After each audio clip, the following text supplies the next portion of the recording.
धन्यवाद है प्रभु को कि एक सुंदर समय में प्रभु हम लोग को एकत्र किया है इस छोटे से फेलोशिप में। और हम लोग सब जानते हैं कल पाम संडे है और पाम संडे को सब एक ट्रेडिशनल आपका जिस प्रोग्राम के जैसा मानते हैं। लेकिन पाम संडे का जो रियल मैसेज है बहुत कोई नहीं समझ पाते हैं। पाम संडे दिखाता है क्रूसिफिक्शन को, आमीन। अर्थात पाम संडे वो संडे था जिस दिन प्रभु यीशु मसीह आपका यरूशलेम में प्रवेश कर रहे थे। हम लोग वो मैसेज नहीं करेंगे, हर समय चर्च में हम लोग सुनते या प्रचार होता है, वो मैसेज नहीं है। मैसेज है जिन लोग पाम संडे को हालेलुया होशन्ना कर रहे थे, उसमें से बहुत कोई सिर्फ 4-5 दिन के बाद फ्राइडे को बोल रहे थे इनको क्रूस में दो, इनको क्रूस में दो। जो व्यक्ति संडे को बोल रहे थे कि हालेलुया होशन्ना, हम लोग का राजा यरूशलेम में आ रहे हैं, और वही व्यक्ति लोग बोलते थे कि इनको क्रूस में दो। क्यों? उसके कारण थे आदमी प्रभु यीशु मसीह को देख के उन लोग हालेलुया होशन्ना बोल नहीं रहे थे। उन लोग बोल रहे थे कि उनके साथ एक अद्भुत चमत्कार व्यक्ति था जिसका नाम था लाजरस, जो मर गया था। 3 दिन, करीब 3 दिन वो कब्र में था, लेकिन प्रभु यीशु मसीह जो उसको मौत से जिला दिए थे, उस जो चमत्कार देखने के लिए बहुत आदमी आया था और हालेलुया होशन्ना बोल रहे थे। इससे हम लोग चीज देख पाते हैं कि जिन लोग चिन्ह चमत्कार देख के या चिन्ह चमत्कार के ऊपर भरोसा करके आते हैं, उन लोग रह जाएंगे, ऐसा कोई मतलब नहीं। लेकिन वही रह जाएंगे जो अनंत जीवन का वचन को मिला है, आमीन। आज क्या हुआ? आज चिन्ह चमत्कार, फैशन, वर्शिप, गाना, इस सब चीज के ऊपर आदमी फोकस करता है कि मेरे चर्च में कितना सुंदर अच्छा अच्छा प्रोग्राम्स होता है, क्या एक्टिविटीज है, हीलिंग्स, मिराकल्स, ओ भविष्यवाणी करता है, उसका पूरा होता है। इस चीज के ऊपर आपका उन लोग उत्साहित होता है। जैसे पाम संडे के दिन यरूशलेम के आदमी लोग हो रहे थे, लेकिन यही आदमी लोग कुछ दिन के बाद बोल रहे थे कि इनको क्रूस में दो, क्योंकि उन लोग प्रभु यीशु मसीह को नहीं समझे थे, उसका मैसेज को नहीं समझे थे। उन लोग सिर्फ समझे थे और उत्साहित हुए थे चिन्ह चमत्कार देख के। अगर हम लोग देखेंगे प्रभु यीशु मसीह के साथ उनके करीब 72 चेला थे, के 75 लिखे के 70 डिसाइपल्स थे, 70 चेला थे, और 70 चेला प्रभु यीशु मसीह के साथ चलते थे। लेकिन क्वेश्चन है, क्या उस 70 चेला लोग प्रभु यीशु मसीह को समझाता? बाइबल कहता है नहीं।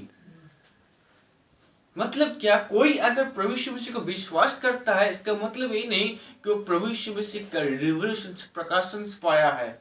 और जिन लोग प्रकाशन पाया है उन लोग सच को पकड़ के रखा है, आमीन। जिन लोग प्रकाशन पाया है उन लोग सच को पकड़ के रखा है। बाइबल ये नहीं कहता है कि तुम चिन्ह चमत्कार करो या उसके पीछे भागो। बाइबल ये कहता है कि तुम वचन को पकड़ के रहो, आमीन। बाइबल में साफ लिखा है, आहुत प्रचुर बाटे किंतु मनोनीत अल्प, जिसका मतलब है कि बुलाए बहुत है लेकिन चुने हुए बहुत ही कम है। और जिन लोग चुने हुए हैं उन लोग ही परमेश्वर का प्रकाशन मिलेगा, आमीन। 70 आदमी जो प्रभु यीशु मसीह के साथ था, और 70 आदमी को लेकिन प्रभु यीशु मसीह चेला बनाए थे, लेकिन 70 में भी आपका जो सल्वेशन के लिए चुने हुए थे उन लोग 11 थे। जब प्रभु यीशु मसीह वचन दिए, जब वचन को सामने रखे, बाकी 58 आदमी जो चेला थे उन लोग उसको ग्रहण नहीं कर पाए, उसको समझ नहीं पाए, क्योंकि समझाता कौन है? वो पवित्र आत्मा।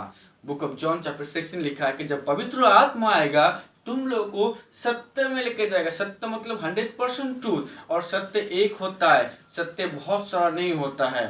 सत्य एक है और उस सत्य में जो रहेगा उसको ही अनंत जीवन मिलेगा। चर्च में रहने से अनंत जीवन नहीं मिलेगा, मीटिंग्स प्रोग्राम में रहने से अनंत जीवन नहीं मिलेगा।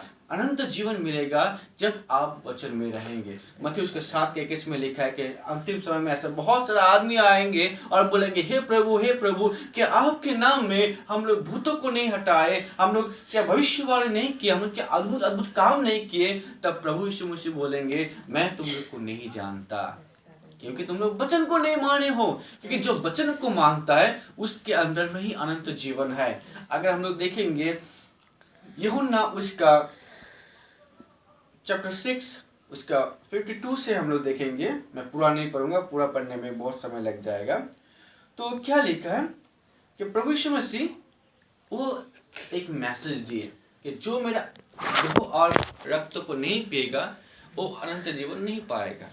तो 70 चेला में 58 चेला 8वां चेला उन लोग बोलने के 58 चेला बोले कि बहुत ही कठिन वचन है, कौन इसको ले पाएगा? तब प्रभु यीशु मसीह बोले कि मेरा वचन ही आत्मा और जीवन है। हालेलुया। मेरा वचन ही आत्मा और जीवन है, और वचन ही परमेश्वर है, और वचन ही देह धारण हुआ है। आमीन। कनेक्शन हम लोग देख सकते हैं। मेरा आत्मा और मेरा वचन ही आत्मा और जीवन है। इसका मतलब क्या? जिसके अंदर में परमेश्वर का वचन है उसके अंदर ही आपका पवित्र आत्मा है। और क्या? आत्मा ही परमेश्वर है, यूहन्ना उसके 1:1, और आत्मा ही देह धारण हुआ है। बहुत कोई सोचता है कि पवित्र आत्मा एक अलग व्यक्ति है, अलग परमेश्वर है। बहुत कुछ सोचते हैं कि पिता अलग परमेश्वर है, बहुत कुछ सोचते हैं पुत्र अलग परमेश्वर है। लेकिन वचन ये क्लियर कर रहा है कि मेरा वचन ही आत्मा है। दूसरा कि आदि में वचन था, वचन ही परमेश्वर था। और क्या बोल रहा है कि वचन देह धारण हुआ। हम लोग तीनों में एक ही कनेक्शन देख सकते हैं, और इसको वही समझ पाएगा जिसको परमेश्वर प्रकाशन देंगे। क्योंकि हम लोग अपने बुद्धि से नहीं समझ सकते, लेकिन आत्मा का प्रकाशन से समझ सकते हैं कि वचन क्या कहता है। हालेलुया। और जब प्रभु यीशु मसीह अपना वचन दिया तो वो जो 58 आदमी उन लोग समझ नहीं पाया, उन लोग को प्रकाशन नहीं मिला। उन लोग बोले कि बहुत ही कठिन वचन है, इसको हम लोग नहीं मान पाएंगे, और हम लोग क्या के चले गए। उसी तरह से जैसे हम देखते हैं पाम संडे में जब आपका प्रभु यीशु मसीह आ रहे थे, सब हालेलुया होसन्ना कर रहे थे, लेकिन कुछ ही दिनों के अंदर में वही आदमी बोल रहे थे कि इनको क्रूस में दो, इनको क्रूस में दो। क्योंकि उन लोग के पास वचन का प्रकाशन नहीं थे। उन लोग प्रभु यीशु मसीह के बारे में सुने हैं, उनका शिक्षा के बारे में भी सुने हैं, उनका शिक्षा को भी पाए हैं, लेकिन प्रकाशन नहीं मिला। प्रकाशन का मतलब होता है वचन को समझना। क्योंकि बाइबल में लिखा है कि तुम नहीं आए हैं, लेकिन परमेश्वर तुमको बुलाया, इसलिए तुम परमेश्वर के पास आ पाए। क्या लिखा है बांग्ला में? ऐसे लिखा है कि तुम्ही আমাকে মনোনীত করোনি কিন্তু আমি তোমাকে মনোনীত করিয়েছি। तुम मुझे नहीं चुने हो, लेकिन मैं तुमको चुना हो, इसलिए तुम परमेश्वर को जान पाए हो। तो परमेश्वर जिनको चुनता है वही समझ पाता है कि वचन क्या कहता है। आपका वहां में बहुत सारे आदमी, एक भीड़ हर समय प्रभु यीशु मसीह के पीछे चलता था, उनका वचन भी सुनता था, लेकिन समझा सिर्फ 120 आदमी। हालेलुया। हजार हजार आदमी प्रभु यीशु मसीह के पीछे पीछे चलते थे। प्रभु यीशु मसीह एक जगह 5000 आदमी, एक जगह बहुत सारे आदमी को खाना भी खिलाया, हजार हजार भीड़ उनके पीछे चलते थे, लेकिन 120 आदमी जो प्रभु यीशु मसीह को समझे थे, और उन लोग की डेव पेंटिकोस्टल में पवित्र आत्मा से परिपूर्ण हुए। आमीन। तो कितना आदमी चलते हैं परमेश्वर वो नहीं देखता है, लेकिन कितना आदमी परमेश्वर का वचन को समझने के लिए अपने आप को रिपेंट किया है, अनुताप्त हुआ है, उन लोग को परमेश्वर अपना प्रकाशन देता है।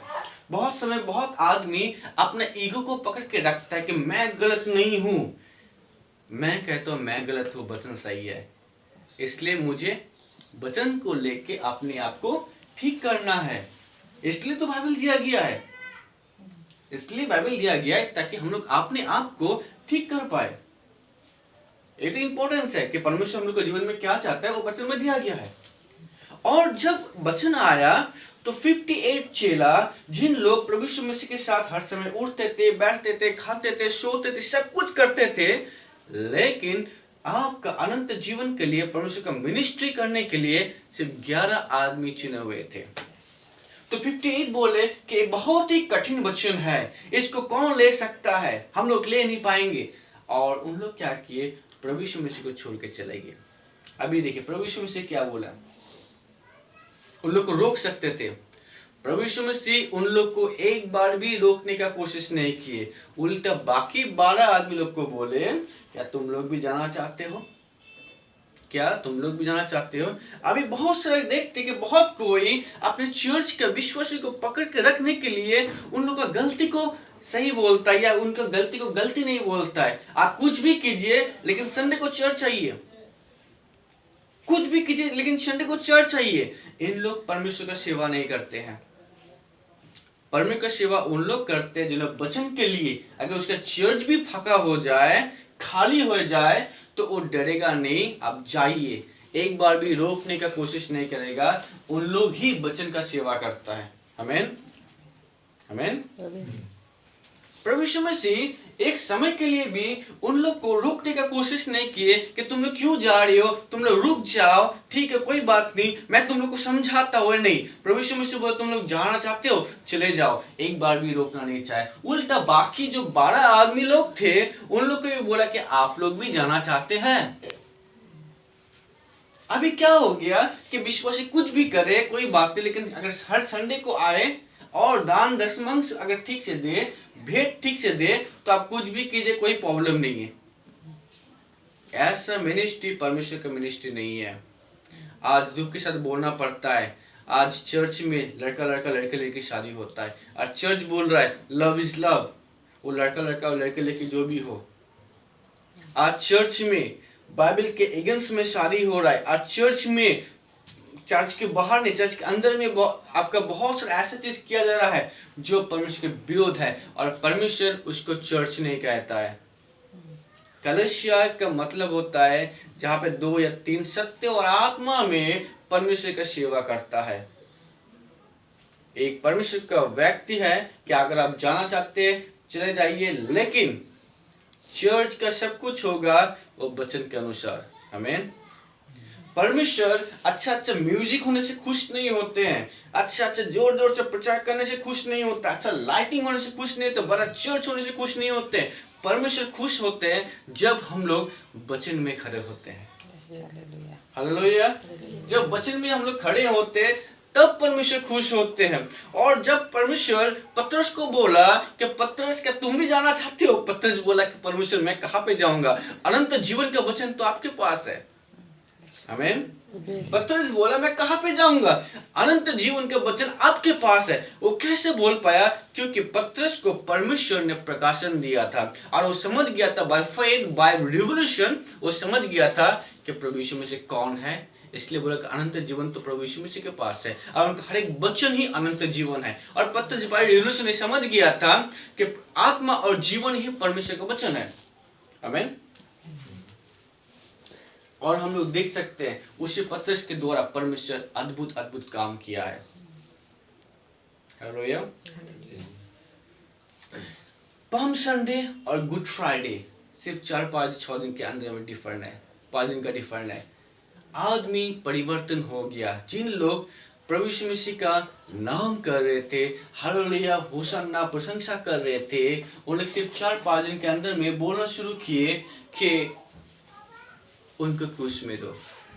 और सिर्फ निकला 120 आदमी जो चुने हुए थे, जिन लोग रिवोल्यूशंस पाए थे और अंत समय तक प्रभु यीशु मसीह को पकड़ के रखे थे। मेरे प्यारों में बोलना चाहूंगा, अभी के समय में हो सकता है बहुत कोई हालेलुया होशाना कर रहा है, बहुत अच्छा म्यूजिक हो रहा है, बहुत कुछ हो रहा है, बहुत एक्टिविटीज हो रहा है। आपका बैंड बजा लेके अभी चर्च में वर्शिप नहीं होके अभी क्या हो रहा है, एक आपका बैंड हो गया, चर्च में बैंड पार्टी होता है, सब बोलता ओह मजा आ गया, आज वर्शिप बहुत अच्छा था। चर्च मजा के लिए नहीं, एंजॉयमेंट के लिए नहीं, चर्च होता है जीवन को परिवर्तन करने के लिए। आमीन। जीवन को परिवर्तन के लिए सेवा होता है, और जीवन में परिवर्तन तब आता है जब सेवा में हम लोग वचन पाते हैं जो परमेश्वर का है। आमीन। क्योंकि जब परमेश्वर का वचन हम लोग के अंदर में आता है, हम लोग के जीवन में परिवर्तन लेके आता है। आमीन। वचन ही जीवन है, वचन ही आत्मा है, और जिसके पास वचन नहीं है उसके पास कुछ नहीं है। हालेलुया। धन्यवाद देते परमेश्वर को उसका वचन के लिए।